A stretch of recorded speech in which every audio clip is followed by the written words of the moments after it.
சத்தியத்திற்குள் அன்பானவர்களே, புதுச்சேரி சத்திய மார்க்க ஆலயத்தில் வாரந்தோறும் ஒவ்வொரு வாரத்தின் முதலாம் நாளிலும் சத்திய மார்க்க ஆராதனை முறைமை நிறைவேற்றப்படுகிறது. சத்திய மார்க்க ஆராதனை முறைமையில் நிறைவேற்றப்படுகிற 3 சத்தியங்கள் மிக முக்கியமானது. 1, சுத்திகரிப்பின் செய்தி. 2, ஆராய்ச்சியின் செய்தி. 3, சத்திய தேவ செய்தி. இந்த 3 செய்திகளையும் யூடியூப் வழியாக உங்களுக்கு வழங்க ஆவியானவரால் வழிநடத்தப்படுகிறோம். இன்றைக்கும் நீங்கள் கேட்கிற இந்த சத்திய செய்தியினை கவனமாக கேளுங்கள். கருத்தாக சத்தியத்தின் ஆழங்களை கண்டுபிடியுங்கள். கேட்கிற சத்தியத்தின் அடிப்படையிலே உணர்ந்து அதை உங்களுடைய தனிப்பட்ட குடும்ப பொது ஊழிய வாழ்க்கையிலே கைகொண்டு வாழ்வதற்கு சத்திய தேவனுக்குள் வார்த்தைக்குள் பிரயாசப்படுங்கள். சத்திய தேவன் தாமே உங்கள் ஒவ்வொருவரையும் ஆசீர்வதிப்பாராக. இந்த சத்திய செய்தியை கேட்பதோடு மாத்திரமல்ல, ஒவ்வொரு செய்திக்கும் உங்களுடைய லைக் எங்களுக்கு ரொம்ப முக்கியமாக இருக்கிறது. அதுபோல உங்களுடைய கமெண்ட்ஸ் எங்களுக்கு தேவையாக இருக்கிறது. மேலும் இந்த சேனல் உங்களுடைய பயனுக்காக ஆரம்பிக்கப்பட்டிருக்கிறபடியால் சத்திய மார்க்க ஆலயம் புதுச்சேரி என்கிற இந்த சேனலுக்கு உங்களுடைய ஆதரவை தாருங்கள். சப்ஸ்கிரைப் செய்யுங்கள். சத்திய தேவனுக்கு மகிமை உண்டாவதாக. ஆமேன். சத்தியத்திற்குள் அன்பானவர்களே, சத்திய மார்க்க ஆராதனை முறைமையில் முதல் பகுதி உட்பிரகாரத்தில் 2 சத்தியங்கள் வழியாக சுத்தம் பெற்று, 2வது பகுதி பரிசுத்த ஸ்தலத்தின் வேலைக்குள்ளாக 3 சத்தியங்களை அனுசரித்து சுத்தத்தின் மேல் பரிசுத்தம் பெற்று, 3வது பகுதியாக இருக்கக்கூடிய மகா பரிசுத்த ஸ்தலத்தின் வேலைக்குள் பிரவேசிக்கிறோம். இந்த பகுதியிலே 2 விதமான சத்தியங்கள் இருப்பதை நாம் அறிவோம். ஜீவ வார்த்தை சத்திய தேவ செய்தி, ஜீவ கிருபை சத்திய செபம். இந்த 2 விதமான சத்தியங்களையும் பரிசுத்த ஆவியானவரின் துணையோடு நாம் அனுசரித்து நமக்குள் பரிசுத்தத்தின் மேல் மகா பரிசுத்தையும் பெற்றுக்கொள்ள இருக்கிறோம்.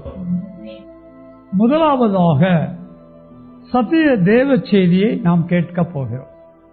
சத்திய தேவ செய்தி என்பது தேவன் நம்முடைய இருதயங்களில் நம்முடைய புதிய உடன்படிக்கையின் சத்தியத்தை எழுதி வைக்கக்கூடிய நேரமாக இருக்கிறது.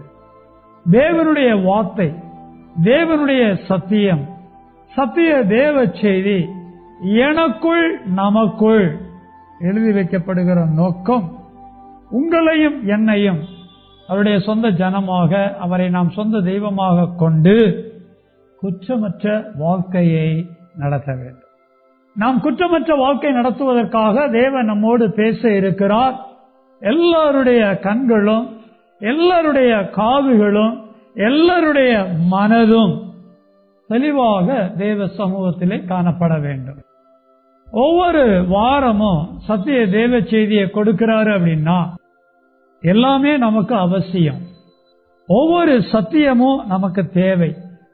சத்தியத்தை அறியணும், சத்தியத்தை உணரணும், சத்தியத்தின்படி வாழ்க்கையை நடத்தணும்.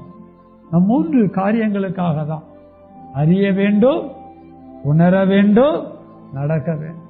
இவ்விதமாக 3ஐயும் நாம் அனுசரிக்கத்தான் சத்திய தேவ செய்தியை தெய்வம் நமக்கு ஒவ்வொரு முறையும் கொடுத்து கொண்டே வருகிறார். கடந்த வாரமும் அதற்கு முந்தின வாரமும் நாம கேட்ட சத்திய தேவ செய்தி சுவிசேஷத்தை தொடர்பு கொண்டதாக இருந்தது. இன்றைக்கும் நாம் சுவிசேஷத்தை மையமாக கொண்டுதான் சத்திய தேவ செய்தியை கேட்க இருக்கிறோம். இன்றைய சத்திய தேவ செய்தியினுடைய தலைப்பு என்னவென்றால் சுவிசேஷத்தின் சத்தியம். தலைப்பு எழுதிட்டீங்க அப்படின்னா ஆதார வசனங்களை ஒவ்வொன்றா சொல்றேன், கவனமா கேட்டு எழுதுங்க. முதல் வசனம் மார்க் 13:10. இரண்டாம் வசனம் மத்தேயு 24:14. மூன்றாம் வசனம் மார்க் 16:15. தலைப்பையும் அதற்கான வேத வசனங்களையும் எழுதி கொண்டோமானால் ஒருவர் முதல் வசனத்தையும் அடுத்த நபர் இரண்டாம் வசனத்தையும் இப்படி தொடர்ச்சியா ஒவ்வொரு வசனமா மாறி மாறி நம்ம வாசிக்கிறத கேட்க இருக்கிறோம். தெய்வ மகிமைக்காக வசனம் வாசிக்கிறதை கேட்போமா? சகல ஜாதிகளுக்கும் சுவிசேஷம் முந்தி பிரசங்கிக்கப்பட வேண்டும். வாசிக்கப்பட்ட வேத வசனத்தில் சகல ஜாதிகளுக்கும் முந்தி சுவிசேஷம் பிரசங்கிக்கப்பட வேண்டும். ஏதோ ஒரு கேள்விக்கு சுவிசேஷத்தை மையமாக கொண்டு இயேசு பதிலளிப்பதாக இந்த வசனத்தை நாம் புரிந்து கொள்ள வேண்டும். சகல ஜாதிகளுக்கும் சுவிசேஷம் முந்தி பிரசங்கிக்கப்பட வேண்டும். இயேசுவின் வார்த்தை, இயேசு சொன்ன வசனம். அடுத்தபடியா மத்தேயு 24:14 வாசிக்க கேட்போம். ராஜ்யத்தினுடைய இந்த சுவிசேஷம் பூலோகம் எங்கும் உள்ள சகல ஜாதிகளுக்கும் சாட்சியாக பிரசங்கிக்கப்படும், அப்பொழுது முடிவு வரும். வாசிக்கப்பட்டதான இரண்டாவது வேத வசனத்திலே சுவிசேஷம் என்ற வார்த்தை இருந்தாலும் முந்தின வசனத்தோடு தொடர்புடைய ஒரு வசனமாகவும் இருக்கிறது. முந்தின வசனத்திலே சகல ஜாதிகளுக்கும் சுவிசேஷம் முந்தி பிரசங்கிக்கப்பட வேண்டும் என்று நாம் கேட்டோம். இந்த இரண்டாம் வசனத்திலே அந்த சுவிசேஷத்தை எப்படி இயேசு சொல்லுகிறார் என்றால், ராஜ்யத்தினுடைய இந்த சுவிசேஷம். மார்க் புத்தகத்தில் மார்க் எழுதி இருக்கும் போது வெறும் சுவிசேஷம் எழுதி இருக்கிறார். அதே சுவிசேஷத்தை தான் மத்தேயும் எழுதி இருக்கிறாரு. கொஞ்சம் கூடுதல் தகவலை கொடுக்கிறாரு. ராஜ்யத்தினுடைய இந்த சுவிசேஷம் எழுதி இருக்கிறார். அங்கேயும் சகல ஜாதிகளுக்கும் வந்திருக்கு, இங்கேயும் என்ன வந்திருக்கு? சகல ஜாதிகளுக்கும் வந்திருக்கு. இந்த சகல ஜாதிகள் எங்க இருக்கிறாங்கன்னா பூலோகம் எங்கிலும் இருக்கிறார்கள். 26:14 இருக்கா இல்லையா? சகல ஜாதிகள் அப்படின்னா பூலோகம் எங்கிலும், பூமியில எல்லா பகுதியிலும் இருக்கக்கூடிய சகல ஜாதி ஜனங்களுக்கும் முந்தின வசனத்துல சுவிசேஷம் பிரசங்கிக்கப்படணும் இருக்குது. இந்த வசனத்துல சகல ஜாதிகளுக்கும் சாட்சியாக பிரசங்கிக்கப்படும். அப்பொழுது என்ன வரும்? முடிவு. உலக முடிவை குறித்து இயேசு கிறிஸ்துவினிடத்திலே அவருடைய சீசர்கள் கேட்கும் பொழுது இயேசுவானவர் சொன்ன பதில்தான் இந்த ரெண்டு வசனங்களும். ஒன்னுல சுவிசேஷம் சொல்லி இருக்கிறார், இன்னொன்னுல ராஜ்யத்தினுடைய இந்த சுவிசேஷம் சொல்லி இருக்கிறார். அது என்ன ஆச்சரியம் அப்படின்னா, சுவிசேஷமா இருக்கட்டும், ராஜ்யத்தினுடைய இந்த சுவிசேஷமா இருக்கட்டும், பூலோகம் எங்கும் உள்ள சகல ஜாதிகளுக்கும் சாட்சியாக பிரசங்கிக்கப்பட வேண்டும் அப்படின்னு இயேசு சொல்ல, மார்க்கும் மத்தேயும் எழுதின வசனங்கள் அவருடைய காலகட்டங்கள்ல இருந்து இன்னைக்கு வரை என்ன பண்ணிக்கிட்டே இருக்குது? நிறைவேறிக்கொண்டே இருக்கிறது. இப்ப மூன்றாவது வசனத்தை வாசிக்க கேட்போம். பின்பு அவர் அவர்களை நோக்கி, நீங்கள் உலகமெங்கும் போய் சர்வ சிருஷ்டிக்கும் சுவிசேஷத்தை பிரசங்கியுங்கள். முன்னால பிரசங்கிக்கப்பட வேண்டும் அப்படிதானே இருக்கு, நோக்கத்தை சொல்றாரு. பிரசங்கிக்கப்படும், நிறைவேற இருக்கிறதுங்கிறார். ஆனா இந்த வசனத்துல பாத்தீங்கன்னா, பின்பு அவர் அவர்களை நோக்கி, சீசர்களை நோக்கி, நீங்கள் உலகம் எங்கும் போய் சர்வ சிருஷ்டிக்கும், என்னங்க சர்வ சிருஷ்டிக்கும். முன்னால ரெண்டு வசனங்களை பாத்தீங்கன்னா சகல ஜாதிகளுக்கும் எழுதி இருந்துச்சு. இந்த வசனத்துல அந்த சகல ஜாதிகள் என்பதை எப்படி கோட் பண்றாரு அப்படின்னா, சர்வ சிருஷ்டிகள். சர்வ சிருஷ்டிக்கும் சுவிசேஷத்தை பிரசங்கியுங்கள். பிரசங்கிக்கப்பட வேண்டும், பிரசங்கிக்கப்படும், பிரசங்கியுங்கள். ஒன்னுக்கும் வித்தியாசம் இருக்கு. பிரசங்கிக்கப்பட வேண்டும்ங்கிறது காரணத்தை சொல்றார். அடுத்தபடியா பாத்தீங்கன்னா பிரசங்கிக்கப்படும் அப்படிங்கறத தீர்க்க தரிசனம் போல சொல்றார். அடுத்தபடியா பாத்தீங்க அப்படின்னா நோக்கத்தையும் தீர்க்க தரிசனத்தையும் நிறைவேற்ற வேண்டியவர்களுக்கு நிறைவேற்றும்படியாக கட்டளையாக சொல்லுகிறார். அல்லேலூயா, ஓசியானா, ஸ்தோத்திரம். இப்ப நம்ம உபதலைப்பை என்ன எழுதிக்கணும் அப்படின்னா, நான் சொல்றத கவனமா கேட்டு எழுதுங்க. சகல ஜாதிகளாகிய சர்வ சிருஷ்டிக்கும் சுவிசேஷம்.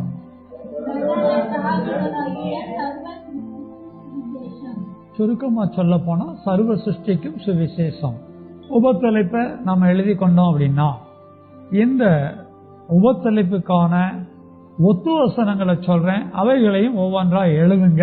பிறகு ஜெபித்து சத்தியத்தை கேட்க இருக்கோம். முதலாவதாக மார்க் 16:20 எழுதுங்க. இரண்டாம் வசனம் அப்போஸ்தலர் 8:4.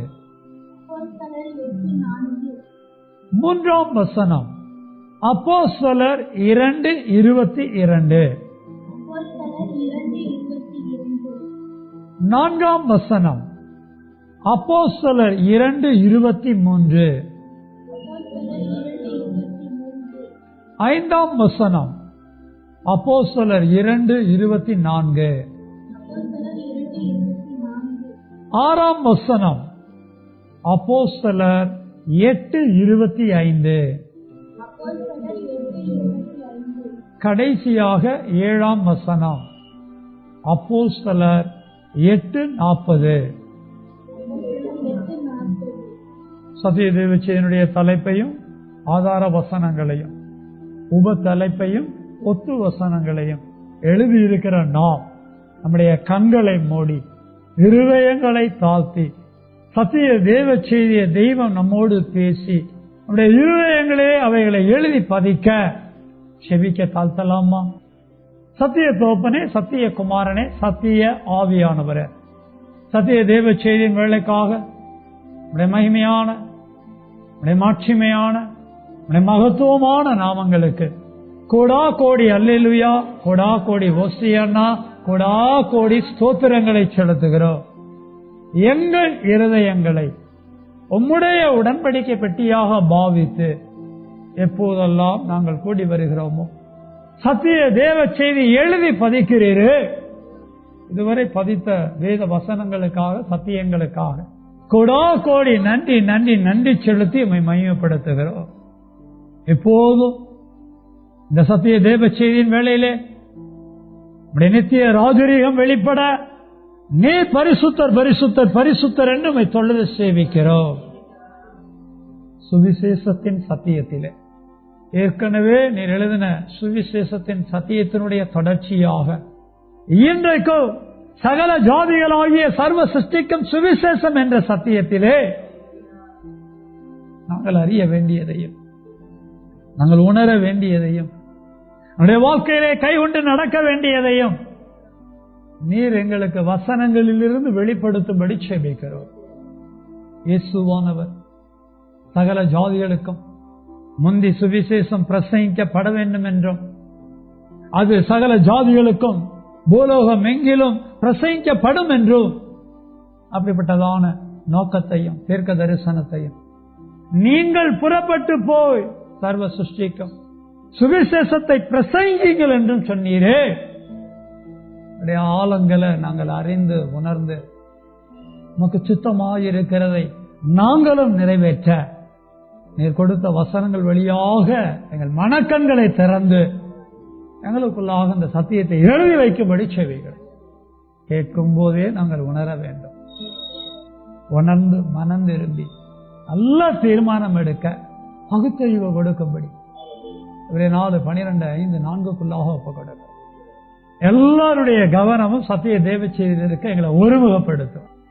சகல துதிக்கான மகிமையாவற்றை கொடுக்கிறோம். சத்திய இயேசுவின் நாமத்தில் சத்தியாவின் துணையோடு செபிக்கிறோம் எங்கள் சத்தியம் உள்ள பிதாவே, ஆமென், ஆமென். சத்திய வார்த்தையாகிய பிதா, குமாரன், பரிசுத்த ஆவியானவராயிருக்கிற தேவனுடைய தெய்வீக நாமத்திற்கு சகல துதியும் கனமும் மகிமையும் உண்டாவதாக. ஆமென். பிதாவாகிய தேவனுடைய இரக்கமும் குமாரன் இயேசு கிறிஸ்துவனுடைய கிருபையும் பரிசுத்த ஆவியானவருடைய சமாதானமும் தேவனுடைய வார்த்தையினால் நமக்குள் உண்டாயிருப்பதாக. ஆமென். சத்தியத்திற்குள் அன்பானவர்களே, சுவிசேஷம் என்ற வார்த்தை தமிழ் சொல்லாக இல்லாவிட்டாலும் சுவிசேஷம் என்ற வார்த்தை நம்முடைய சத்திய வேதாகமத்திலே பழைய ஏற்பாட்டிலும் புதிய ஏற்பாட்டிலும் எழுதி கொடுக்கப்பட்டிருக்கிறது. இதனுடைய தமிழ் பதத்தை பொதுவாக வேத பண்டிதர்கள், தேவனுடைய ஊழியர்கள் நற்செய்தி என்று சொல்லுவார்கள். அது நற்செய்தியா இல்லையா, அது நற்செய்திதான் என்று சொல்லுகிறவர்களும், அது நற்செய்தி அல்ல, நற்செய்திக்கு மேல் அப்பாற்பட்டது என்று சொல்லுகிற ஊழியர்களும் வாதங்களை வைத்துக் கொண்டிருக்கிற காலகட்டத்திலே நீங்களும் நானும் சுவிசேஷம் என்ற வார்த்தை எதை வெளிப்படுத்துகிறது என்பதை அறிந்திருக்க வேண்டும்.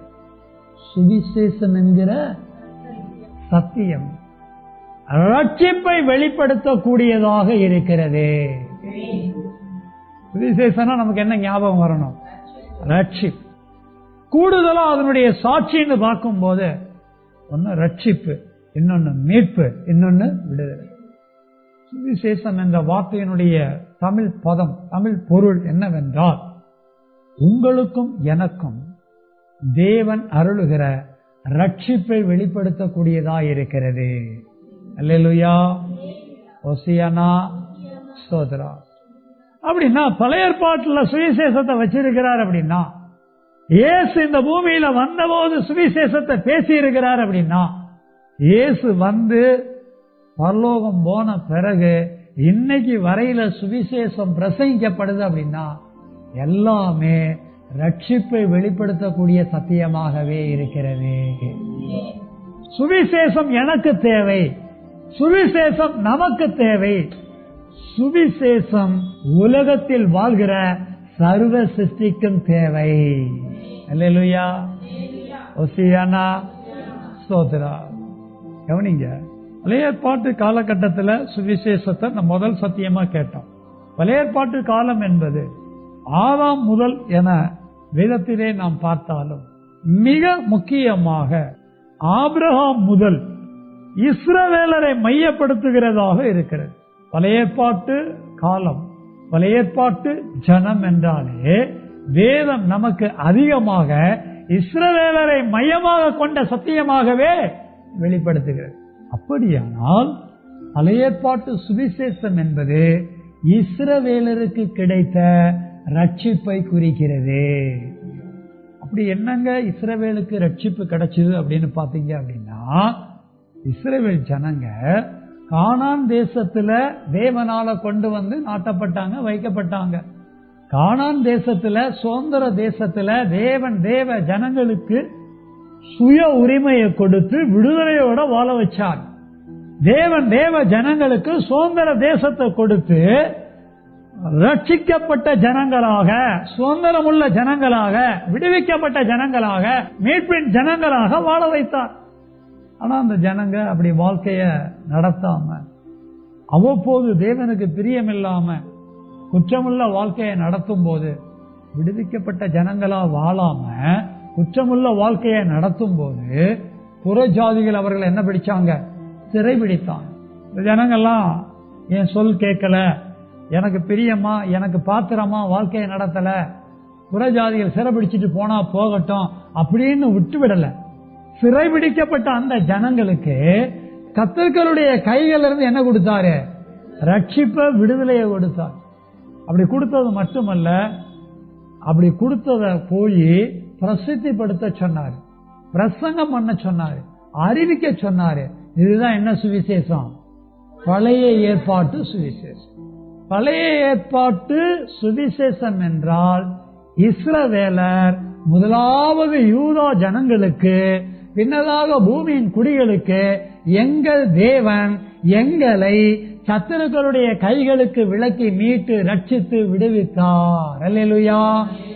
இப்படி சொல்றது தாங்க சுவிசேஷம். இது இஸ்ரவேலுடைய வாழ்க்கையில நிறைவேறிச்சு. இரண்டாவது சத்தியமா, சுவிசேஷத்தின் சத்தியமா நம்ம என்ன கேட்க ஆரம்பிச்சோம் அல்லது கேட்டோம் அப்படின்னா, கடந்த 2000 ஆண்டு காலங்களுக்கு முன்பு இயேசு இந்த பூமிக்கு மனுஷனா வந்தார். எப்படி? நம்மளை போலவே ஒரு குழந்தையா கன்னி மரியாள் வயிற்றில உற்பவிக்கப்பட்டு பிறந்தார். அப்படி பிறந்த இயேசு வளர்ந்தாரு. வளர்ந்த பிறகு 30ஆம் வயதுல ஊழியத்துக்கு தன்னை ஒப்பு கொடுத்தார். அப்படி ஒப்பு கொடுத்த பிறகு அவரும் ஊழியம் செஞ்சார். என்ன ஊழியம் செஞ்சார்னு பார்க்கும்போது சுவிசேஷ ஊழியம் செஞ்சார். அப்படி அவர் என்ன சுவிசேஷ ஊழியம் செஞ்சார்னு பார்க்கும்போது தேவனுடைய ராஜ்யத்தின் சுவிசேஷ ஊழியம், தேவனுடைய ராஜ்யத்தை சுவிசேஷமா அறிவிச்சார். கடந்த 2 வாரமா கேட்ட சத்தியத்தை நினைவு கூறுகிறோம். ஏன் அவைகளை நினைவு கூறுகிறோம் என்றால், அப்பொழுதுதான் இன்றைக்கு நாம் கேட்க இருக்கிற சத்திய தேவ செய்தி அவைகளை காட்டிலும் மேலானது என்பதை நாம் உணர முடியும். ஏன் நினைவு கூறுகிறோம் என்பதெல்லாம் விளங்கணும். இதெல்லாம் போன வாரத்துக்கு முந்தின வாரமே நீ பிரசங்கம் பண்ணிட்ட, ஏன் வளன்னு அதையே போட்டு திரும்ப போட்டு அரைச்ச மாவை எடுத்து அரைச்சிக்கிட்டு இருக்கிற அப்படின்னு என்ன பண்ணக்கூடாது, நினைக்க கூடாது. முன்னால என்ன கேட்டோம், முந்தின வாரம் என்ன கேட்டோம், அதுக்கு முந்தின வாரம் என்ன கேட்டோம், அதெல்லாம் விளங்கணும். இஸ்ரவேலுடைய சுவிசேஷம் என்பது வேற.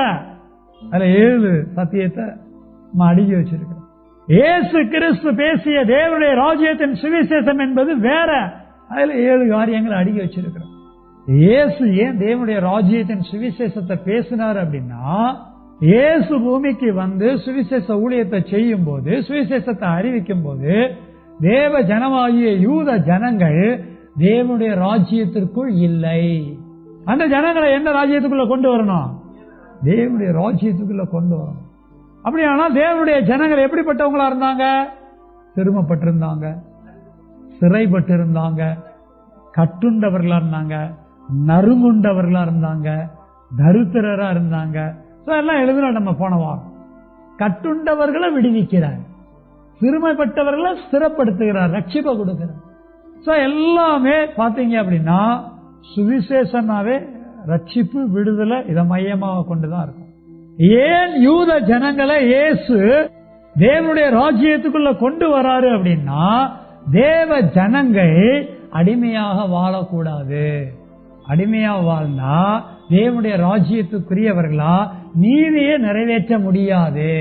தேவ ஜனங்கள் நீதியை நிறைவேற்றணும் அப்படின்னா அவர்கள் விடுவிக்கப்படணும், ரட்சிக்கப்படணும். அவர்கள் விடுவிக்கப்பட்டு ரட்சிக்கப்பட்டு தேவனுடைய ராஜ்யத்துக்குள்ள வந்து தேவனுடைய ராஜ்யத்தையும் அவருடைய நீதியையும் தேடி தேவ ஜனமாக தேவனுடைய ராஜ்யத்துக்குரியவர்களாக வாழ வேண்டும். அல்லேலூயா. இயேசு தேவனுடைய ராஜ்யத்தை பத்தியும் அந்த தேவனுடைய ராஜ்யத்தின் சுவிசேஷத்துல ஒண்ணு நீதியை பத்தியும் நியாயத்தை பத்தியும் அதிகமா அவர் எப்ப பார்த்தாலும் பேசிக்கிட்டே இருப்பார்.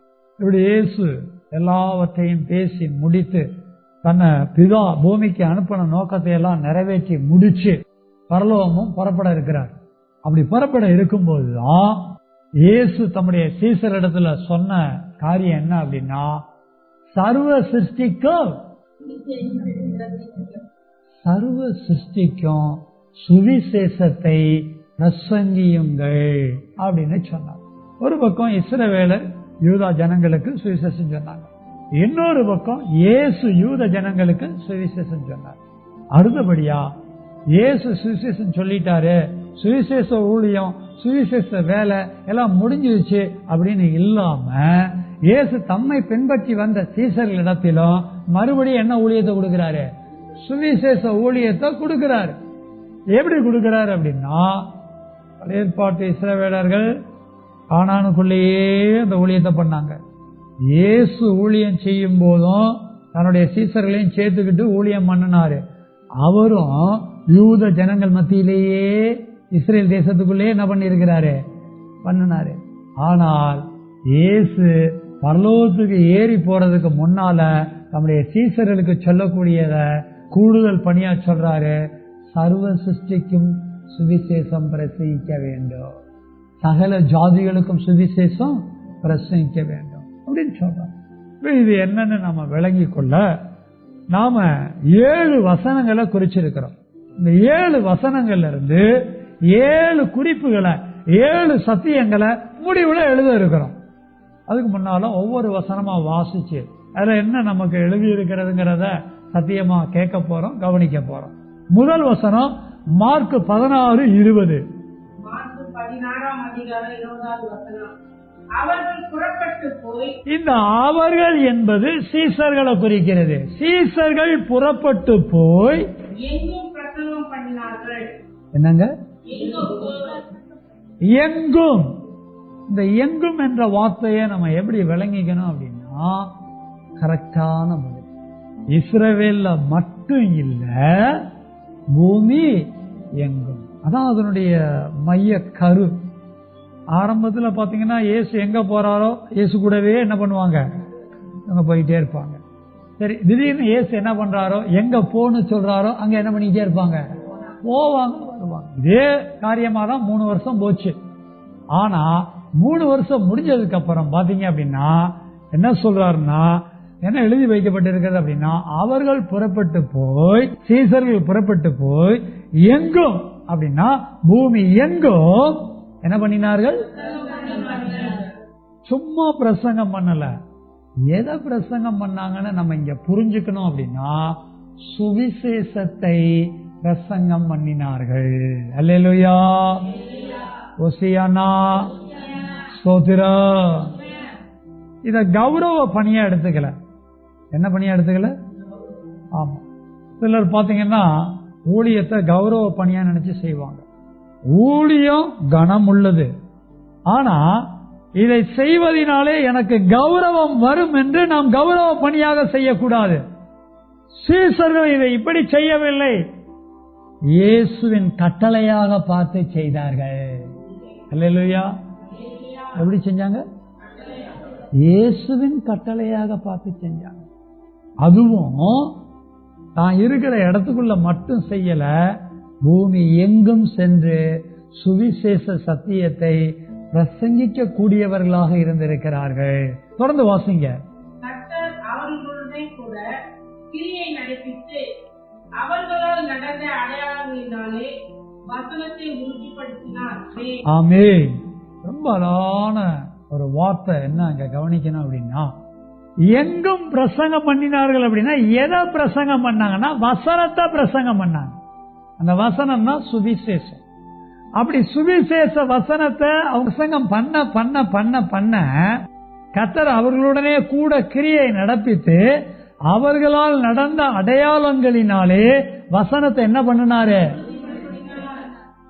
இந்த அடையாளங்கள் என்ற வார்த்தைக்குள்ள என்ன பொருள் இருக்குன்னு நமக்கு விளங்கணும். அற்புதம் வேற, அடையாளம் வேற. அதிசயம் வேற, அடையாளம் வேற. இங்க அடையாளங்களினாலே உறுதிப்படுத்தினார் அப்படின்னா என்ன அடையாளங்கள் என்று நாம் சிந்திக்க வேண்டும். வக்கீல போக போக பார்க்க தான் போறோம். இதெல்லாம் கேள்விக்குறி வச்சுக்கிட்டே வாங்க. ஒரு வசனத்தை படிச்சா ஒவ்வொரு வார்த்தைக்கும் என்ன வைக்கணும்? கேள்வி வைக்கணும். இன்னைக்கு காலையில ரோமர் 1வது அதிகாரத்தை எடுத்து தியானம் பண்ண கர்த்தர் உதவி செஞ்சார். அப்படி 1ஆம் அதிகாரத்தை தியானம் பண்ணி கொண்டிருக்கும் போது ஆச்சரியமான ஒரு காரியத்தை கவனிச்சேன். சுவிசேஷத்தை குறித்து வெவ்வேறு ரகசியங்கள் இருக்கிறது, அதுல கவனிக்க கர்த்தர் உதவி செய்தார். சுவிசேஷத்துக்கும் பிதாவுக்கும் உரிய தொடர்பை கவனிக்க உதவி செய்தார். அது என்ன சுவிசேஷத்துக்கும் பிதாவுக்குமான தொடர்பு? அதை யோசிக்கும் போது இன்றைக்கு கண்டுபிடிக்கவும் அதுல 3 ரகசியங்களை அங்க வெளிப்படுத்தினார். ரொம்ப ஆச்சரியமா. எதுக்காக இதை சொல்ல வரேன் அப்படின்னா, ஒரு வசனத்தை படிச்சோம் அப்படின்னா அந்த வசனத்தில் இருக்கிற ஒவ்வொரு வார்த்தைக்கும் படிக்கும் போதே நமக்குள்ள என்ன வைக்கணும்? கேள்வி எழுப்பணும். சுவிசேஷம் எங்கு பிரசங்கிக்கப்படுகிறதோ அந்த சுவிசேஷத்தின் வழியாக, அந்த சுவிசேஷ வசனத்தின் வழியாக கர்த்தர் கிரியை நடப்பித்து அதற்கான அடையாளங்களை அவரே உறுதிப்படுத்த வேண்டும். அல்லேலூயா, ஓசியானா, ஸ்தோத்திரம். அடையாளம் என்னங்கிறதெல்லாம் முடிவுல விளங்கிக்க போறோம். நம்முடைய வாழ்க்கையிலே சுவிசேஷ ஊழியம் அறிவிக்க வேண்டிய பொறுப்பு இருக்கிறது. நாமும் சுவிசேஷத்தை வசனத்தை அறிவிக்கும் போது பிரசங்கம் செய்யும் போது கர்த்தர் நம்முடனே கூட இருக்கணும். கர்த்தர் நம்முடனே கூட எதற்கு இருக்க வேண்டும்? சுவிசேஷத்தின் வழியாக கிரியை செய்ய, சுவிசேஷத்தின் வழியாக வசனத்தின் வழியாக அடையாளங்களை வெளிப்படுத்த, அடையாளங்கள் வழியாக சுவிசேஷம் உறுதிப்படுத்தப்பட வேண்டும். அல்லேலூயா, ஓசியானா, ஸ்தோத்திரம். இப்ப அடுத்த வசனம் அப்போஸ்தலர் 8:4. சிதறி போனவர்கள் எங்கும் பிரிந்து சுவிசேஷ வசனத்தை பிரசங்கித்தார்கள். சிதறி போனவர்கள் எங்கும் திரிந்து. வார்த்தையை பாருங்க, முன்னால எங்கும் பிரசங்கம் பண்ணினார்கள் வந்துச்சு, இங்க எங்கும் திரிந்து. இந்த திரிதல் என்ற வார்த்தை சுவிசேஷ ஊழியத்துக்கு ரொம்ப முக்கியம். ரோட்ல பாத்தீங்கன்னா கழுதை தெரியும், ஆடு தெரியும், மாடு தெரியும், அதெல்லாம் வேற நோக்கத்துக்காக தெரியுது. ஆனால் தேவ ஜனங்கள் தேவனுக்காக திரிய வேண்டும். தேவ ஜனங்கள் என்று சொல்லப்படுவது இயேசுவின் சீசர்கள்.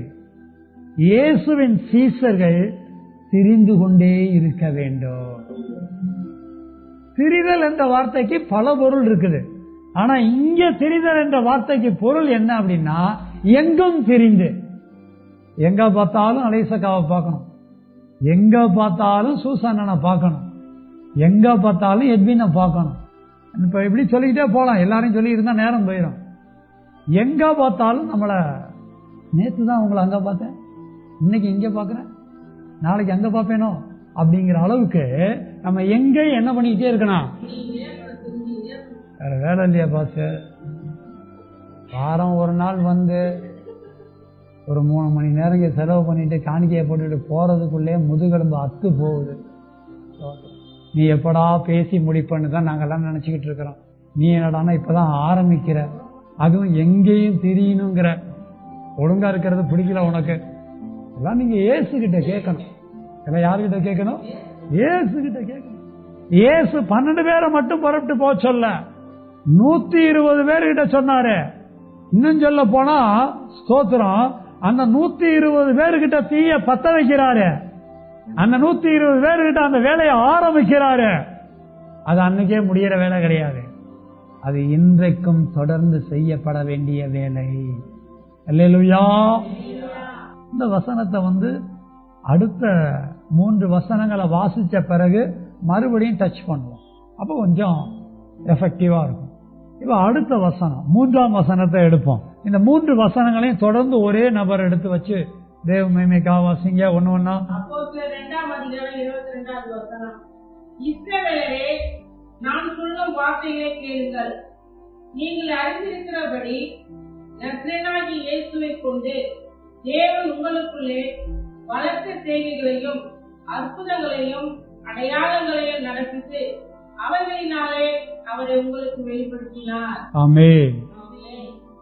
கவனிங்க, மார்க் 16:20 ஸ்தோத்திரம், சீசர்கள் புறப்பட்டு போய் எங்கும் சுவிசேஷத்தை என்ன பண்ணி இருக்கிறாங்க? பிரசங்கம் பண்ணி இருக்கிறாங்க. இந்த வேலையை முதல்ல எங்க ஆரம்பிச்சாங்க அப்படின்னு பாத்தீங்க அப்படின்னா, தேவ ஜனமாகிய யூத ஜனங்க கிட்ட ஆரம்பிச்சாங்க. நீங்க அப்போஸ்தலர் 1, அப்போஸ்தலர் 2 எல்லாம் படிச்சு பாத்தீங்கன்னா விளங்கிக்கலாம். இப்ப நம்ம அப்போஸ்தலர் 2ல இருந்து தான் வாசிக்க கேட்டிருக்கிறோம். இப்படி வாசிக்க கேட்ட பொழுது அப்போஸ்தலர்கள் தேவ ஜனங்களுக்கு மத்தியில தான் முதல்ல என்ன சொல்ல ஆரம்பிச்சிருக்கிறாங்க? சுவிசேஷம் சொல்ல ஆரம்பிச்சிருக்கிறாங்க. தேவ ஜனங்கள் மத்தியில சுவிசேஷம் சொல்ல ஆரம்பிச்சவங்க பிறகு எங்கும் போய் எங்கும் திரிந்து சுவிசேஷத்தை சொல்லிட்டே வந்திருக்கிறாங்க. முந்தின 2 வசனம் அடிப்படையில் விளங்கிக்கிறோம். இந்த வசனத்துல கவனிக்கும் போது வசனம் எப்படி ஆரம்பிக்குது? இஸ்ரவேலரே, இங்க வார்த்தைகள்னு வருது. மார்க் 16:20 வசனம்னு வருது. அங்க வசனம், இங்க வார்த்தைகள். சுவிசேஷம் என்கிற சத்தியத்திற்குள் வசனம் மறைஞ்சிருக்கு, வார்த்தைகள் மறைஞ்சிருக்கு. அந்த வசனமும் வார்த்தைகளும் எதை முன்னிட்டு இருக்க வேண்டும் என்பதிலே தெளிவு வேண்டும். இப்ப நம்ம சுவிசேஷம் சொல்ல போறோம்னு வச்சுக்கோங்களேன், நம்ம எங்கேயாவது ஏதாவது ஒரு வீட்டுக்கு சுவிசேஷம் சொல்ல போவோம், இல்லை ஏதோ ஒரு நபரை பார்த்து சுவிசேஷம் சொல்ல போவோம். அப்படி சொல்ல போற இடத்துல அவங்க கிட்ட பேசுவோம். பேசும்போது நம்ம பேசுற பேச்சுக்கள் வார்த்தைகளாகவும் வெளிப்படும், வசனங்களாகவும் வெளிப்படும். ஆனால் நம்ம பேசுற வார்த்தைகளும் வசனங்களும் எதை முன்னிட்டு இருக்கு? ஆனா இவர்கள் எதை முன்னிட்டு பேசுறாங்க? இதை கவனிக்கணும். இவர்கள் பேசுகிறது போல வார்த்தைகளை நாம் வெளிப்படுத்த வேண்டும். இவர்கள் பேசுகிறது போல நாம வசனத்தை வெளிப்படுத்த வேண்டும். நம்ம பாட்டுக்கு போயிட்டு, சிஸ்டர் எப்படி இருக்கிறீங்க, சண்டே ஆச்சு, மதியானம் நல்லா சாப்பிட்டு இருப்பீங்க, தூங்குனீங்களா, அதுங்க மனசுல நினைச்சுக்குவாங்க, எத்த சாயலான்னு பார்த்தேன், நீ வந்து பெல் அடிச்சுட்ட, என்ன பண்றது, திறந்து தானே ஆகணும். நல்ல வேலை, கர்த்தர் வந்து சின்னயமனா அனுப்பிச்சிருக்கிறாரு. சின்னயமன். ஏன்னா சிஸ்டர் நீயாவது பரவாயில்ல கொஞ்சமா இருப்ப, இன்னொரு பிரதர் இருக்கிறாரு, அவர் வந்து என்ன பண்ணுவாரு, மணிக்கணக்கா இருப்பாரு, பெருசா இருப்பாரு. இப்படி எல்லாம் மனசுல நினைச்சுக்குவாங்க. ஏன்னா நம்ம பேசுற வார்த்தைகளும் வசனங்களும் அந்த மாதிரி இருக்கலாம். நம்ம எதை பேசணும், எப்படி பேசணும், என்ன பேசணுமோ எப்படி பேசணுமோ அதுல என்ன தெளிவா இருக்கிறோம். பிரதர் இல்லீங்களா, நீ சிஸ்டர் தானே பார்க்க போன, இப்ப நீ யார கேட்கிற, பிரதர் கேட்கிற, சிஸ்டர் சொல்லும், அது வெளியே போயிருக்கு, வரும் விடு நம்ம பேசுவோம் வா அப்படிங்கிறது. உடனே அது என்ன தெரியுமா கேட்கும், சரி வந்திய வீட்டில் இன்னைக்கு என்ன குழம்பு வச்சு ஏதாவது கொண்டு வந்தியா அப்படின்னு நம்ம கிட்ட அது தொடங்கும். ஏன் தெரியுமா அது தொடங்கிடுது, நம்ம அது என்ன குழம்பு வச்சிருந்து என்ன பண்ணிடக்கூடாது, கேட்டக்கூடாது. நம்ம குழம்ப அது குழம்ப நம்ம வாங்கிட்டு போயிடக்கூடாதுன்னு அது என்ன பண்ணிடும், நீ வந்தியே குழம்பு கொண்டு வந்தியான்னு அது முந்தி கேட்டுரும். நம்ம வார்த்தைகள் எப்படி, நம்ம வசனங்கள் எப்படின்னு நம்மளை மற்றவங்க புரிஞ்சு வச்சிருக்கிறாங்க. நம்ம எப்படி பேசணும், எதை பேசணும், அதுல தெளிவா இருக்கணும். பாருங்க அந்த வசனத்துல கவனிங்க, நீங்கள் அறிந்திருக்கிறபடி நசரேயனாகிய இயேசுவை கொண்டு தேவன் உங்களுக்குள்ளே பலத்த செய்கைகளையும் அற்புதங்களையும் அடையாளங்களையும் நடப்பித்து அவைகளினாலே அவரை உங்களுக்கு வெளிப்படுத்தினார். தேவன் தேவ ஜனங்களுக்கு இயேசுவை கொண்டு என்னெல்லாம் செய்யணுமோ அதெல்லாம் செஞ்சு யாரை வெளிப்படுத்தினாராம், இயேசுவை வெளிப்படுத்தினார். நீங்களும் நானும் பேசுற வசனங்களா இருக்கட்டும், பேசுற வார்த்தைகளா இருக்கட்டும், யாரை வெளிப்படுத்தணும், அங்க போயிட்டு நம்மளை வெளிப்படுத்தக்கூடாது, அங்கெல்லாம் போயிட்டு நம்ம திறமையை வெளிப்படுத்தக்கூடாது, அங்கெல்லாம் போயிட்டு நம்ம பரம்பரையை வெளிப்படுத்தக்கூடாது, அங்கெல்லாம் போயிட்டு நம்ம காரியங்களை பேசிட்டு இருக்க கூடாது. நாம் வெளிப்படுத்த வேண்டிய வார்த்தைகளும் நாம் வெளிப்படுத்தி பேச வேண்டிய வசனங்களும் இயேசுவை வெளிப்படுத்தக்கூடியதா இருக்க வேண்டும். சோதரா இப்ப அடுத்த வசனம் 23வது வசனம், அப்படி இருந்தும் தேவன் நிர்ணயித்திருந்த ஆலோசனையின்படியையும் ஒன்று, அவருடைய முன் அறிவின்படியையும் இரண்டு, ஒப்புக் கொடுக்கப்பட்ட அந்த இயேசுவை நீங்கள் பிடித்து அக்கிரமக்காரருடைய கைகளினாலே சிலுவையில் ஆணி அடித்து கொலை செய்தீர்கள். மூன்று. அல்லேலூயா. இயேசுவை வெளிப்படுத்தணுங்கிற தெளிவு நம்ம வார்த்தைகள்ல பேச்சுக்கள்ல சுவிசேஷ ஊழியத்தின் போது இருக்கணும். அது எந்த அடிப்படையில இருக்கணும் அப்படின்னா, தேவன் நிர்ணயித்த ஆலோசனையை பத்தி பேசணும். தேவன் நிர்ணயித்த, அடுத்து பிதாவினுடைய முன் அறிவு. முன் அறிவு, அறிவு கேள்விப்பட்டிருக்கிறோம். இது என்ன அறிவு? இயேசு கல்வாரி சிலுவையில மரிக்கிறதுக்கு எவ்வளோ காலங்கள் பின்னால இருக்கு. அதுக்கெல்லாம் முன்னாடியே அதை குறித்த அறிதலும் அறிவும் பிதாவின் இடத்தில் இருந்திருக்கிறதே. அல்லேலூயா. தேவனுடைய நிர்ணயம் பண்ணின ஆலோசனையை பற்றிய அறிவு நமக்கு வேணும். ஸ்தோத்திரம். இயேசுவை கொண்டு செய்ய வேண்டிய சுவிசேஷ ஊழியத்தை பற்றியதான தேவனுடைய முன்னறிவு நமக்கு வேணும். முன்னறிவுனா நமக்கு விளங்கு. இது விளங்குதா, விளங்குலீங்களா?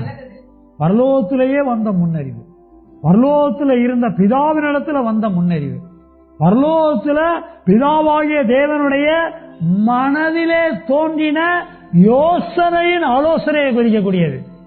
எல்லாம் நமக்கு இருக்கணும். நம்ம யாரையாவது சந்திக்க போவோம், ஒரு உதாரணத்துக்கு ஒரு பேரை சொல்லுங்களேன். இங்க நம்மளால இருக்கிறீங்க, வெளியில ஒரு பேரை சொல்லுங்க. என்னங்க, நம்ம மக்களே சொல்லுங்க, பாரம்பரிய கிறிஸ்தவங்களே சொல்லுங்க. அல்போன்ஸ், அல்போன்ஸ் எடுத்துக்கோங்க.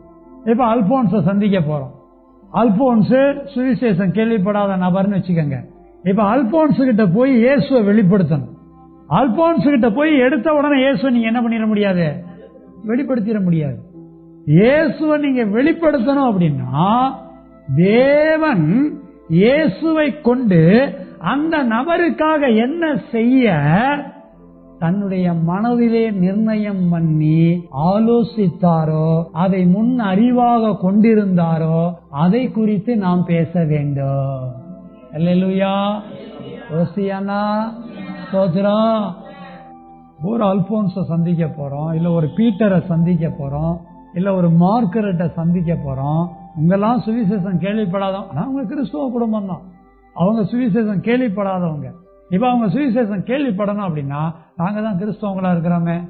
நீ கிறிஸ்தவங்களா இருக்கிற, தேவன் உன்னை குறித்து நிர்ணயித்த அவருடைய ஆலோசனை என்னன்னு உனக்கு தெரியுமா? கேட்கணும். சண்டை போடுற மாதிரி கேட்க கூடாது, அவன் சிந்திக்கிற மாதிரி என்ன பண்ணணும், கேட்கணும். இந்த தெளிவான வசனம் நமக்கு வரணும். இந்த தெளிவை குறித்ததான வசனத்தின் அடிப்படையிலான வார்த்தைகள் வாயிலிருந்து வெளிப்படணும். நம்ம என்ன பேசணுங்கிற தெளிவு இருக்கணும். ஏன் நம்மளால 4 பேருக்கு சுவிசேஷம் சொல்ல முடியல? தெளிவு இல்லை. யாரை வெளிப்படுத்தணும்? இயேசுவை வெளிப்படுத்தணும். இயேசுவை வெளிப்படுத்த என்ன பேசணும்? அதற்குரிய வசனங்களையும் வார்த்தைகளையும் பேசணும். அதற்குரிய வசனங்களையும் வார்த்தைகளையும் எப்படி பேசணும்? பிதாவினுடைய மனதிலே நிர்ணயித்த ஆலோசனையையும் அவருடைய முன் அறிவையும் பற்றி பேச வேண்டும். அல்லேலூயா, ஓசியானா, ஸ்தோத்திரம். இதெல்லாம் நம்ம பேசணும். ஸ்தோத்திரம். முடிவா அதுல இருந்து எங்க கொண்டு வந்து நிப்பாட்டுறாரு பாருங்க. இஸ்ரவேல் ஜனங்க ஸ்தோத்திரம் இயேசுவை பிடிச்சு அக்கிரமக்காரருடைய கைகள் என்ன பண்ணாங்க, ஒப்பு கொடுத்து அவங்க சிலுவையில ஆணி அடிச்சு இயேசு என்ன பண்ணாங்க, சொல்ல செஞ்சாங்க. இப்ப நம்ம போய் பார்க்க போற அல்போன்ஸோ பீட்டரோ மார்க்கரட்டோ இயேசு என்ன செய்யல, கொலை செய்யல. ஆனால் நாம இப்படி யாரையாவது போய் பார்த்து சந்திச்சு பேசும்போது இயேசுவை வெளிப்படுத்தி பேசணும். அது பிதாவினுடைய முன்னறிவோட தொடர்பு படுத்தி பேசணும். பேசு நேரடியா எங்க வந்துடணும், இயேசுவின் மரணத்திற்கு வந்துவிட வேண்டும். சுவிசேஷ ஊழியம் செய்கிறதுல மையம் என்னவா இருக்கணும் அப்படின்னா இயேசுவின் மரணம். இயேசுவை யூதர்கள் இப்படி சிலுவையில ஆணி அடிச்சு கொலை செஞ்சாங்கப்பா. இப்படி இயேசுவை சிலுவையில ஆணி அடிச்சு அவங்க கொலை செய்யணும்னு சொல்லி பிதா முன்னாலேயே மனசுல நிர்ணயம் பண்ணியிருந்தாரு, அதெல்லாம் ஆலோசிச்சு வச்சிருந்தாரு. அதெல்லாம் அவருடைய முன் அறிவு. அந்த அறிவு நிறைவேறிச்சு. அந்த அறிவு இயேசுவின் மரணம் உனக்காக நிறைவேறினது. அல்லேலூயா. சொல்லணும். இதெல்லாம் சொல்றத கேட்கிற மாதிரி சொல்லணும். இந்த பிரசங்கம் புரிஞ்சா உங்க வாழ்க்கையில கை கொண்டு என்ன பண்ண முடியும், நடக்க முடியும்.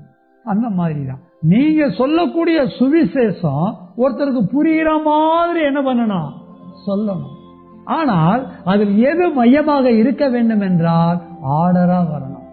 அதுல மிக முக்கியமானது என்ன அப்படின்னா இயேசு உனக்காக சிலுவையில் மரித்தார். அடுத்த வசனம் 24வது வசனம். தேவன் அவருடைய மரண உபாதிகளின் கட்டையை அவிழ்த்து, பிதாவாகிய தேவன் உனக்காக உன்னுடைய குற்றங்களுக்காக அவருடைய குமாரனாக இருந்த இயேசுவை மனுஷகுமாரனா பூமிக்கு அனுப்பி பின்னதாக இஸ்ரவேல் ஜனங்க அவரை சிலுவையில அடிக்க ஒப்பு கொடுத்த போது போர்ச்சேவர் அவரை சிலுவையில அடிச்சாங்க. இயேசு மரிச்சாரு. மரிச்ச பிறகு மரித்த இயேசுவை கொண்டு போய் என்ன பண்ணாங்க, அடக்கம் பண்ணினார்கள். மரண உபாதிகளின் கட்டுங்கிறது எதை குறிக்குது, அடக்கம் பண்ணதுல. இயேசுவை அடக்கம் பண்ணாங்க. இயேசுவோட உடம்பு கல்லறையில இருக்கு. இயேசுவோட ஆவி ஆத்துமாவும் எங்க போச்சு, பாதாளத்துக்கும் காவலுக்கும் போச்சு. ஏன் அங்க போச்சு, மனிதர்கள் அனைவரும் மரணத்துக்கு பின்னே மரண உபாதியை பெற வேண்டும். எல்லா மனிதர்களும் மரண உபாதியை அனுபவிக்க கூடாது என்பதற்காக இயேசு கிறிஸ்துவனுடைய மரண உபாதியின் கட்டை பிதாவாகிய தேவன் அவிழ்த்தார். இதுவரை மரண உபாதினா என்னன்னு சொல்லல. உபாதினா என்ன? வேதனை. மரிச்ச பிறகு மனிதனுடைய ஆவியும் ஆத்துமாவும் பாதாளத்துக்கும் காவலுக்கும் போகும். அங்க போய் என்ன அடையும்? வேதனைப்படும், வேதனையை அடையும். நீங்க அல்போன்ஸையோ பீட்டரையோ மார்கரெட்டையோ கூப்பிட்டு பேசும்போது இயேசு ஏன் மரிச்சாருன்னு தெளிவா சொல்லணும். உன் பாவத்துக்கு, உன் மீறுதலுக்கு, அக்கிரமத்துக்கு தெளிவா சொல்லணும். நீயும் இந்த குற்றங்கள் மன்னிக்கப்படாம மரித்த அப்படின்னா உன்னுடைய ஆவியும் ஆத்துமாவும் பாதாளத்துக்கு போய் அங்க என்ன படும்? வேதனை படும். நீ வேதனை படக்கூடாதுங்கிறதுக்காக தான் இயேசு கிறிஸ்துவனுடைய மரண உபாதிய, மரண வேதனைய பிதாவே அவிழ்த்தார். அல்லேலூயா. இயேசுவின் மரணத்தை குறித்து பேசணும், இயேசுவின் அடக்கத்தை குறித்து பேசணும். மூணாவது தொடர்ந்து வாசிங்க. அவரை எழுப்பினார், அவர் மரணத்தினால் கட்டப்பட்டிருக்க கூடாதிருந்தது. அவரை எழுப்பினார், அவர் மரணத்தினால்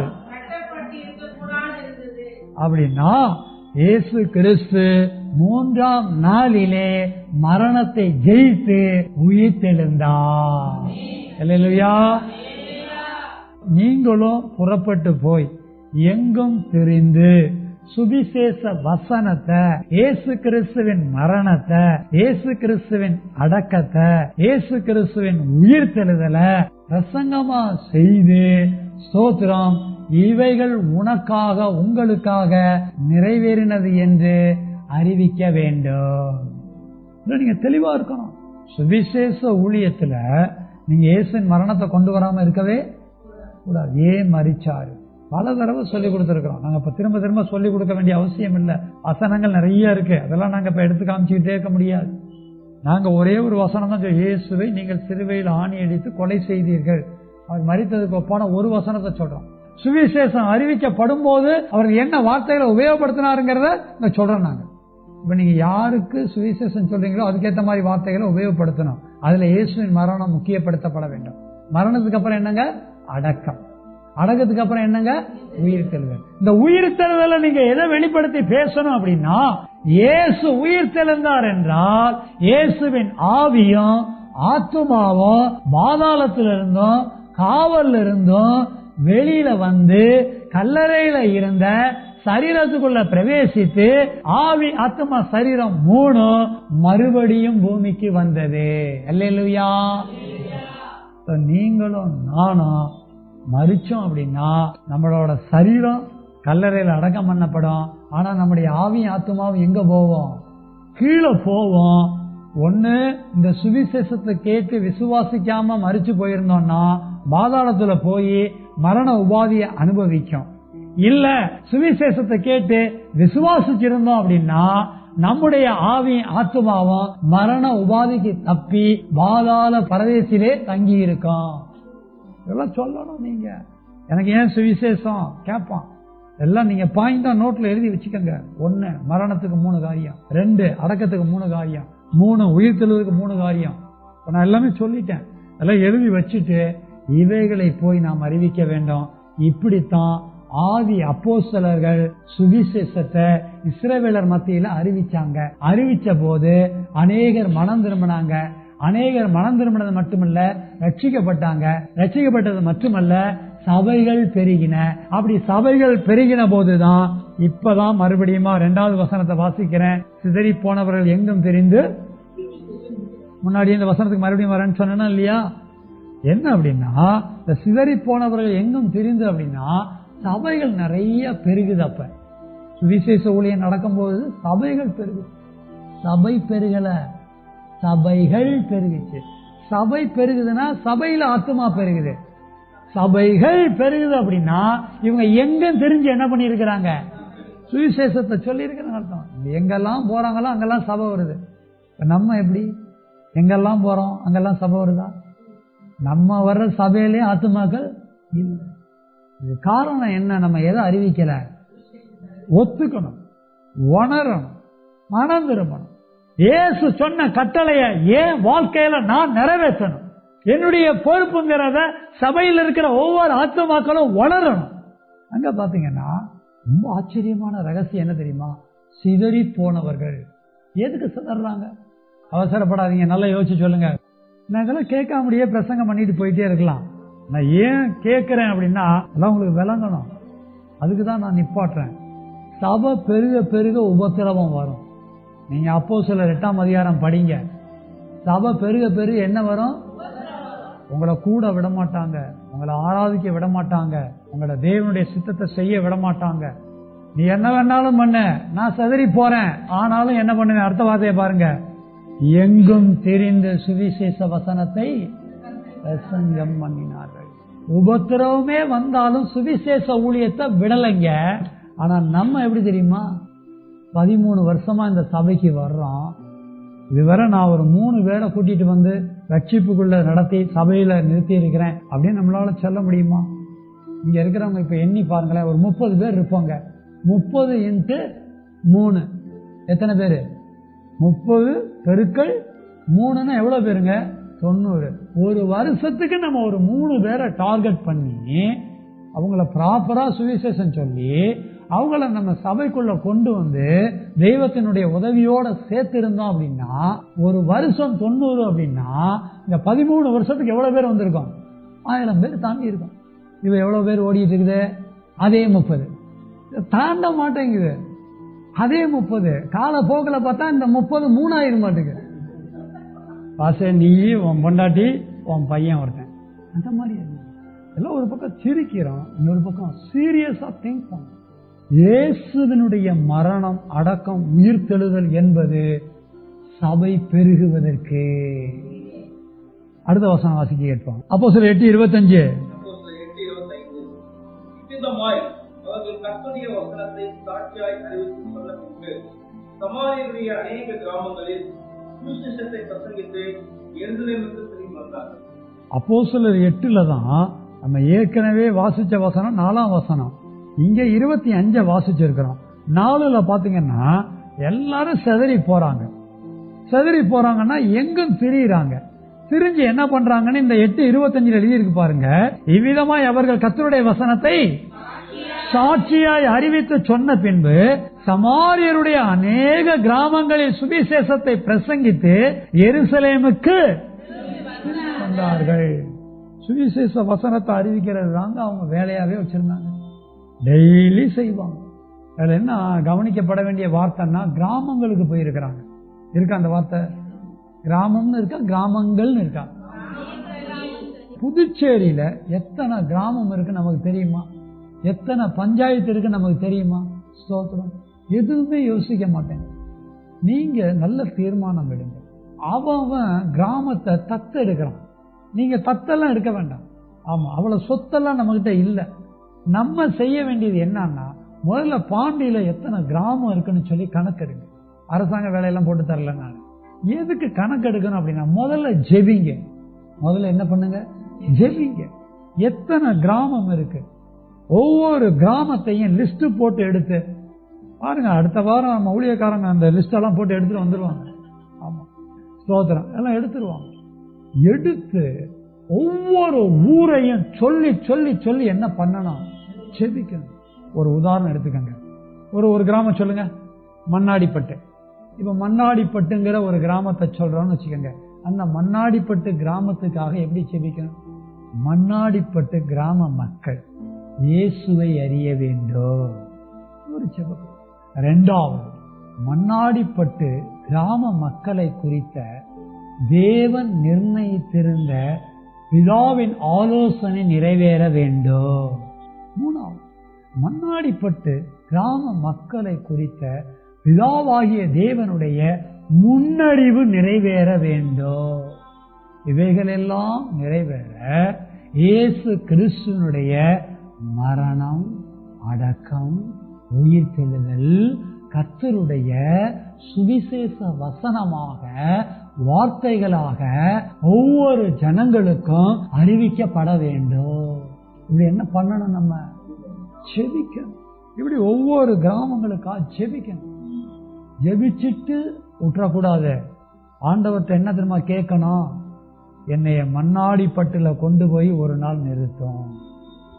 நீங்க விவரமானவங்களா இருந்தீங்கன்னா, நீங்க உணர்வு உள்ளவங்களா இருந்தீங்கன்னா, நீங்க தேவனுடைய சித்தத்தை நிறைவேற்ற வேண்டுங்கிற தெளிவுள்ளவர்களா இருந்தீங்கன்னா, நீங்க இயேசு சொன்ன கட்டளையாகிய சுவிசேஷ சத்தியத்தை நிறைவேற்றணுங்கிற முடிவுள்ளவர்களா இருந்தீங்க அப்படின்னா, என்னைய கொண்டு போய் அங்க என்ன பண்ணுங்க, நிப்பாட்டு. அவருடைய கால்கள் அங்க போய் நிக்க, என் கால்கள் அழகா இருக்கணும் ஆண்டவரே, என் கால்கள் ஞானமா இருக்கணும் ஆண்டவரே அப்படின்னு நீங்க என்ன பண்ணணும்? ஜெபிக்கணும். ஜெபிக்கிறேன்னு சொல்றவங்க ஒரு அல்லேலூயா சொல்லுங்க. ஜெபிப்பேன்னு சொல்றவங்க அல்லேலூயா சொல்லுங்க. ஏற்கனவே ஜெபிச்சிங்களா? பொதுவா ஜெபிச்சிருவீங்க, அப்படி ஜெபிக்க கூடாது. ஆமா, நான் ஜெபிக்கிறதா இனி நிப்பாட்டிட்டு, நீங்க சத்தியம் கேட்டிருக்கோம்ல, கிராமங்கள் எழுதியிருக்கா இல்லையா? கிராமங்கள். அடுத்த வசனம். பிலிப்பு ஆசோத்திலே காணப்பட்டு அவ்விடத்திலிருந்து பிரயாணம் பண்ணி செசரியாவுக்கு வருகிற வரையில் சகல பட்டணங்களிலும் சுவிசேஷத்தை பிரசங்கித்துக் கொண்டார். இந்த கடைசி வசனத்துல பிலிப்பு ஒரு சுவிசேஷ வேலைக்காரன். அவன் என்ன பண்றான் அப்படின்னா, ஆசோத்திலே காணப்பட்டு, ஆசோத்துல அங்க பிரயாணம் பண்ணி போய் செசரியாவுக்கு வருகிற வரையில, ஆசோத்துல இருந்து செசரியாவுக்கு வருகிற வரையில சகல பட்டணங்களிலும், அங்க எத்தனை பட்டணம் இருக்குதோ சகல பட்டணங்களிலும் சுவிசேஷத்தை என்ன பண்ணி கொண்டு வந்தான்? இதுல நம்ம கவனிக்கணும் அப்படின்னா, முந்தின வசனத்துல கிராமங்கள் எழுதி இருந்துச்சு, இந்த வசனத்துல என்ன எழுதி இருக்கு? பட்டணங்கள். பாண்டியில எத்தனை பட்டணங்கள் இருக்கு அதெல்லாம் கணக்கு எடுக்கணும், ஜெபிக்கணும். இல்ல பாஸ்டர், எனக்கு அதெல்லாம் 10வது பாஸ்டர், பாண்டியெல்லாம் பக்கத்துல கடலூரையும் எடுத்துக்கிறேன் பாஸ், பக்கத்துல நான் நெய்வேலி எடுத்துக்கிறேன், பக்கத்துல நான் சிதம்பரம் எடுத்துக்கிறேன், பக்கத்துல மரக்காணம் எடுத்துக்கிறேன், பக்கத்துல எதை வேணா எடுத்துக்கங்க. ஸ்தோத்திரம். பாண்டியில எத்தனை பட்டணம் இருக்கோ எடுத்துக்கங்க. ஜெபத்துக்கு தாங்க சொன்னேன், நீங்க பாட்டுக்கு பட்டணத்தை பட்டா போட்டுறாதீங்க. ஸ்தோத்திரம். ஜெபிக்கணும் முதல்ல. ரெண்டாவது என்ன பண்ணணும் அப்படின்னா, உங்க வாழ்க்கையில எப்படி ஒரு பிளானரை போடணும் அப்படின்னா, கவனிங்க, ஒரு மாசத்துல எத்தனை வாரம் வருது? 4 வாரம் வருது. 4 வாரம்னா 28 நாள், 4 28, 2 நாள் 3 நாள் கொசுறு மாதிரி ஒட்டிக்கிட்டு வரும். 5 ஞாயிற்றுக்கிழமை வருமே ஒழிய வாரம் எத்தனை தான் வரும்? 4 வாரம் தான் வரும். இந்த 4 வாரத்துல நீங்க எப்படி பிளான் பண்ணணும்னு சொல்றேன், நல்லா கவனிச்சுக்கோங்க. இந்த 7 பாயிண்ட் எழுதிக்கிட்டு நீங்க அந்த பிளானை பண்ணணும். 7 பாயிண்ட் எழுதிக்குவோம். முதல் குறிப்பு, சீசர்கள் புறப்பட்டு போய். இரண்டாவது குறிப்பு, எங்கும் திரிந்து. அந்த எங்கும் திரிந்துங்கிற வார்த்தைக்கு பக்கத்துல பிராக்கெட் பண்ணி கிராமங்கள், நகரங்கள், பட்டணங்கள். நம்ம நகரத்தை பத்தி எடுக்கல, ஆனா இருக்கு, நகரம் இருக்கு. கிராமங்கள் அடுத்த லெவல், நகரங்கள் அடுத்த லெவல், பட்டணங்கள். 3 பகுதி. எங்கும் திரிந்து அப்படின்னா இந்த 3ஐயும் நம்ம எடுத்துக்கலாம். சர்வ சிருஷ்டிக்கும் சுவிசேஷத்தை அறிவிங்க அப்படின்னு சொல்லி இயேசு சொல்லி இருக்கிறார் அப்படின்னா, எல்லாரும் 7 கண்டங்களுக்கும் எல்லா இடத்துக்கும் போயிட்டே இருக்க முடியாது. நம்மளால முடிஞ்ச அளவுக்கு எங்கெங்க கிராமத்துக்கு போக முடியும், எங்கெங்க நகரத்துக்கு போக முடியும், எங்கெங்க பட்டணத்துக்கு போக முடியுமோ அங்க என்ன பண்ணலாம், போகலாம். இப்ப வீட்டுல பாத்தீங்கன்னா பானை நிறைய சாப்பாடு செஞ்சு வச்சிருக்கிறாங்கன்னா எல்லாத்தையுமே நம்ம சாப்பிட முடியுமா? நம்ம எவ்வளவு சாப்பிட முடியுமோ என்ன பண்ண முடியும், அவ்வளவுதான் சாப்பிட முடியும். அந்த மாதிரி சர்வ சிருஷ்டிக்கும் பண்ணணும் அப்படின்னா நம்மளால எவ்வளவு பண்ண முடியுமோ என்ன பண்ணலாம், நம்ம வாழ்க்கையில பண்ணலாம். அடுத்தது 3வது குறிப்பு, சுவிசேஷ வசனத்தை பிரசங்கித்தல். இந்த சுவிசேஷ வசனத்தை பிரசங்கித்தல்ல நீங்க பிராக்கெட்ல வேணா பிதாவின் நிர்ணய ஆலோசனை முன்னறிவு, அதை நீங்க எழுதிக்கலாம். நீங்க சுவிசேஷ வசனத்தை அது பிதாவினுடைய நிர்ணய ஆலோசனை முன்னறிவுங்கிற அந்த ஒரு எண்ணங்களோட தான் பிரசங்கம் பண்ணணும். அடுத்த 4வது குறிப்பு, இயேசு கிறிஸ்துவின் மரணம். அடுத்து 5வது குறிப்பு, இயேசு கிறிஸ்துவின் அடக்கம். அடுத்து 6வது குறிப்பு, இயேசு கிறிஸ்துவின் உயிர்த்தெழுதல். கடைசியா 7வது குறிப்பு என்ன எழுதணும் அப்படின்னா, சர்வ சிருஷ்டி அப்படின்னு எழுதுங்க. சர்வ சிருஷ்டின்னு எழுதிட்டு பக்கத்துல பிராக்கெட் பண்ணி என்ன எழுதணும் அப்படின்னா, பிராக்கெட்டை ஸ்டார்ட் பண்ணுங்க, குடும்பம், உறவுகள், உலகத்தார். பிராக்கெட்டை க்ளோஸ் பண்ணுங்க. குடும்பம், அடுத்தது உறவுகள், அடுத்து உலகத்தார். இந்த 7 குறிப்பையும் நீங்க நல்லா உங்க மனசுல பதிச்சிட்டீங்க அப்படின்னா இது உங்களுக்குள்ள இருந்து வேலை செய்யும். நீங்க இயேசு சொன்ன கட்டளையை உங்க வாழ்க்கையில என்ன பண்ண முடியும்? நிறைவேற்ற முடியும். எழுதி முடிச்சாச்சுங்களா? கொஞ்சம் என்னைய கவனிங்க. நம்ம எல்லாருக்குமே இந்த பொறுப்பு இருக்கு. எந்த பொறுப்பு? சர்வ சிருஷ்டிக்கும் சுவிசேஷத்தை பிரசங்கிக்கக்கூடிய பொறுப்பு இருக்கு. இன்னும் வேற மாதிரி நிறைய பார்க்கலாம். கர்த்தருக்கு சித்தமானால் நம்ம பார்ப்போம்.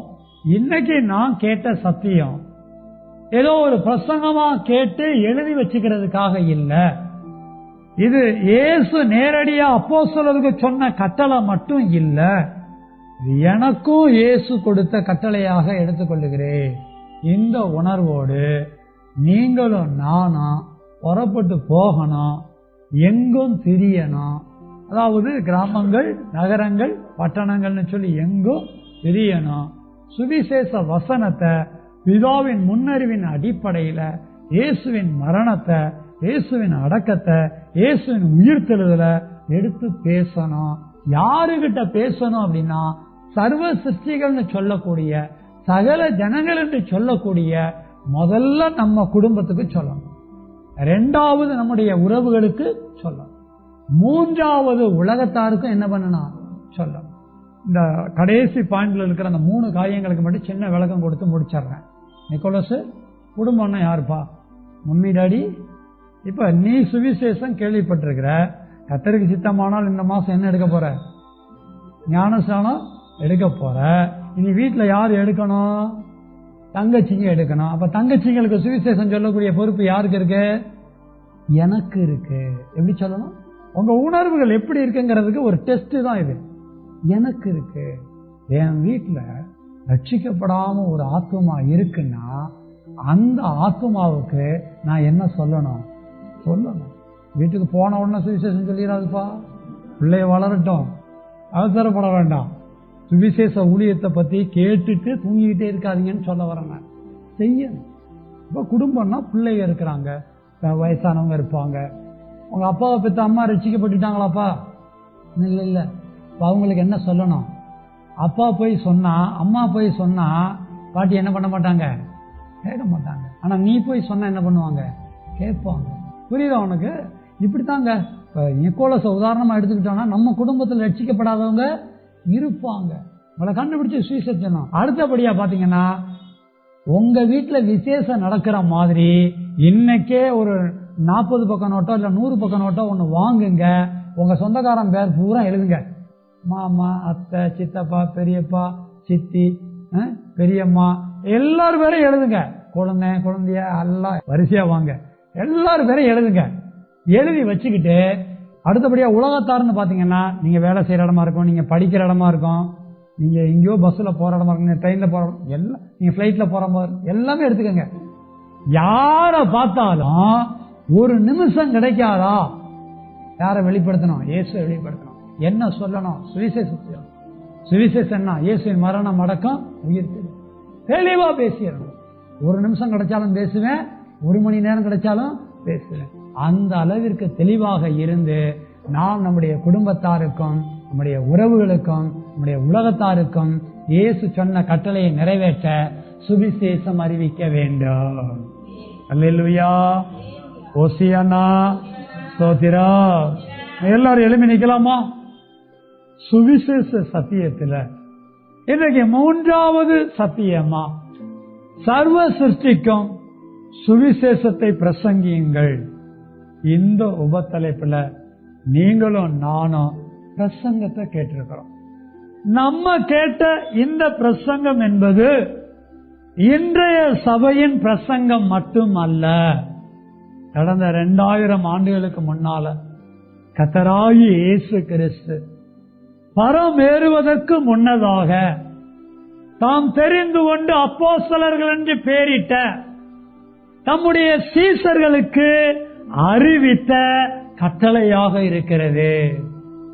இயேசுவின் கட்டளைய இன்னைக்கு பிரசங்கமா பரிசுத்த ஆவியானவர் என்னிடத்திலே நம்மிடத்திலே பேசி இருக்கிறார். இன்றைக்கு நான் கேட்ட சத்திய தேவ செய்தி எனக்கு என்ன வெளிப்படுத்துகிறது? இஸ்ரவேலரே, நான் சொல்லும் வார்த்தைகளை கேளுங்கள். அப்போஸ்தலர்கள் தம்முடைய ஜனங்களை சந்திச்சு தம்முடைய ஜனங்களுக்கு முன்னால நான் சொல்லக்கூடிய வார்த்தைகளை கேளுங்கள்னு சொல்லி பேசினாங்களே, அப்படி அவங்க என்ன பேசினாங்க? சுவிசேஷத்தை பேசினாங்க. சுவிசேஷத்தை பேசினாங்கன்னா வசனத்தை பேசினாங்க. சுவிசேஷ வசனத்துல என்ன பேசினாங்க? இயேசுவை வெளிப்படுத்தி பேசினாங்க. இயேசுவை வெளிப்படுத்துவதை குறித்து பேசும்போது அது பிதாவாகிய தேவன் நிர்ணயித்த ஆலோசனை, அவருடைய முன்னறிவு என்பதை பற்றி பேசினார்கள். சுவிசேஷம் பேசுவதற்கு, இயேசுவை வெளிப்படுத்துவதற்கு பிதாவின் முன்னறிவை முக்கியப்படுத்த வேண்டுமே. பிதாவின் முன்னறிவின்படிதான் சர்வ சிருஷ்டிக்கும் அறிவிக்கப்பட வேண்டிய சுவிசேஷத்தின் ரகசியங்களிலே முதல் ரகசியமாக இயேசு கிறிஸ்து சர்வ சிருஷ்டிக்காகவும் கல்வாரி சிலுவையிலே மரித்தார். ஒருவரும் வைக்கப்பட்டிராத ஒரு புதிய கல்லறையிலே அவருடைய சரீரம் அடக்கம் பண்ணப்பட்டது.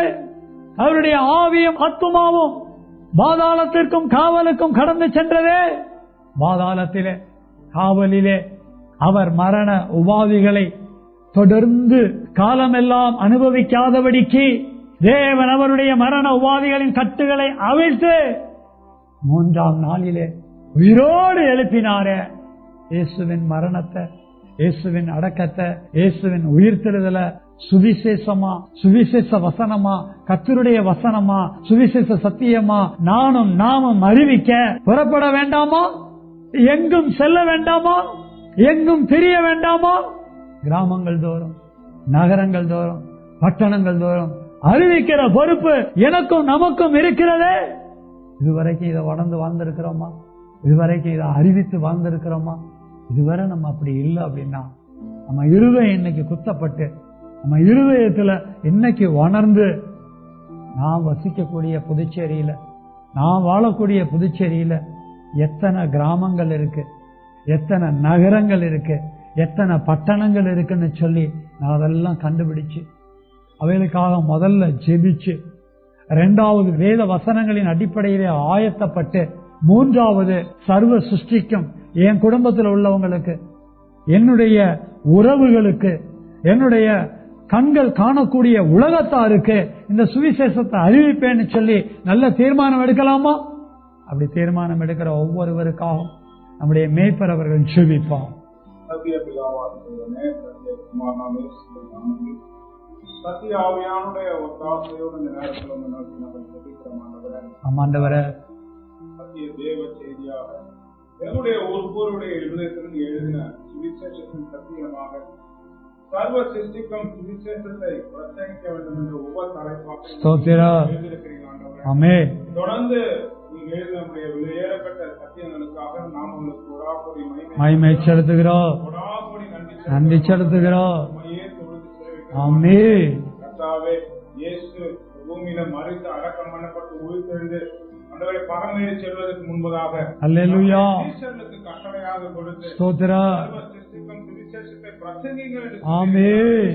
ஆண்டவரே, நாங்கள் கேள்விப்பட்ட நாங்கள் ஒவ்வொருவரும் கர்த்தாவே உம்முடைய கட்டளைகளை நாங்கள் நிறைவேற்றும்படியாக ஆமென் சர்வ சிருஷ்டிக்கும் சுவிசேஷத்தை பிரசங்கிக்கும்படியாக தேவ ஆவியானவர் தொடர்ந்து எங்களுக்கு உணர்வை கொடுத்து உங்களை வழி நடத்தும்படியாக செபிக்கிறோம். ஆண்டவரே, நாங்கள் சுற்றி திரிந்து சுவிசேஷத்தை பிரசங்கிக்கணும். ஆண்டவரே, நீரங்களுக்கு திரும்ப பாராட்ட முடியாது செபிக்கிறோம். பிதாவாகிய தேவனுடைய முன் அறிவின்படியே கர்த்தாவே ஆண்டவரே, நாங்கள் சுவிசேஷத்தை பிரசங்கிக்கூடிய ஆன ஞான இருதயத்தை எங்களுக்கு கொடுத்து சத்திய ஆவியானுடைய ஏவுதல்னாலே கர்த்தாவே நாங்கள் அறிவிக்க எங்களை வழி நடத்த முடியாது செபிக்கிறோம். தொடர்ந்து இயேசுனுடைய மரணம் அடக்கம் உயிர்த்தெழுதல கர்த்தாவே அறிவிக்கும்படியாக ஆமென்.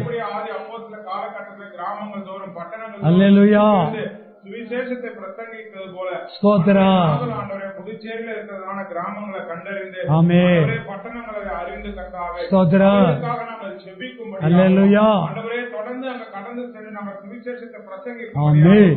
வீரங்களை திரும்ப பாராட்ட முடியாது செபிக்கிறோம். முதலாவது எங்களுடைய குடும்பத்தார் மத்தியிலும் கர்த்தாவே, உறவுகள் மத்தியிலும் கர்த்தாவே, எங்கள் கண்கள் காண்கிற ஆண்டவரே ஸ்தோத்திரம், உலகத்திலும் கர்த்தாவே சுவிசேஷத்தை அறிவிக்கும்படியாக பிரயோஜனப்படுத்திக் கொள்ள ஆவியானவர் எங்களை வழிநடத்தும்படியாக கேட்ட சத்தியங்களுக்குள்ள எங்களை ஒப்பு கொடுத்து மறைக்க தொடர்ந்து ஆவியானவர் எங்களை வழிநடத்தும்படியாக இயேசுவின் நாமத்தில் ஆவியானவருடைய ஒத்தாசையோடு ஜெபிக்கிறோம். ஜீவனும் பரிசுத்தமுள்ள நல்ல பிதாவே. ஆமென். ஆமென்.